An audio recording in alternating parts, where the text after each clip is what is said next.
asking someone, when is the right time to disclose what happened to you as a child? There is no one answer to this. Disclosing childhood sexual abuse is deeply personal, and the right time should not be determined by a calendar or someone else's expectations. It should be defined by you, your readiness, your safety, and your sense of emotional strength in that moment. I would also add that if you are telling your children, you will need to keep in mind their ages and their ability to understand what you went through. Personally, I think under 16 is not appropriate to tell your children, as they don't have the ability to conceptualise or make sense of it. For many survivors, the thought of disclosing what happened can feel overwhelming. Shame, guilt, and fear often weave themselves tightly around the truth, making it incredibly hard to find the words.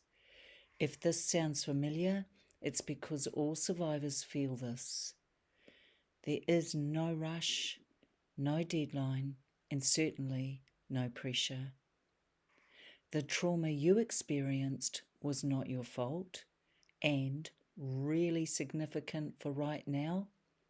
Neither is the time it takes to speak of it. You may be at a point where you think you should tell someone. That too is up to you. The key factor in this is checking in with yourself first.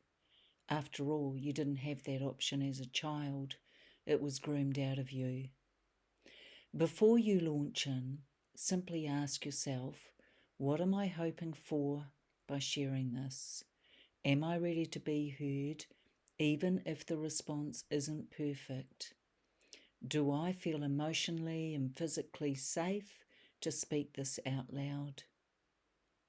These aren't easy questions, but they can guide you gently towards clarity. Most survivors carry their story in silence for years, even decades. Some never tell anyone. Others find release and healing through sharing it with a trusted friend, a partner, a therapist, or sometimes a support group. The right time is when you feel that holding it inside is costing you more than releasing it might. It's when the weight becomes too heavy to carry alone, or when healing starts calling you more loudly than the fear does. That's when you know it's your time.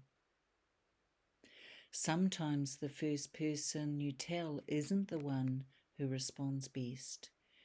Sadly, not everyone knows how to listen well to disclosures of abuse. If that happens, please don't let their reaction stop you from believing in your truth and having your own back. Your story is still valid and your healing still matters. Find someone who is safe, trustworthy, and compassionate.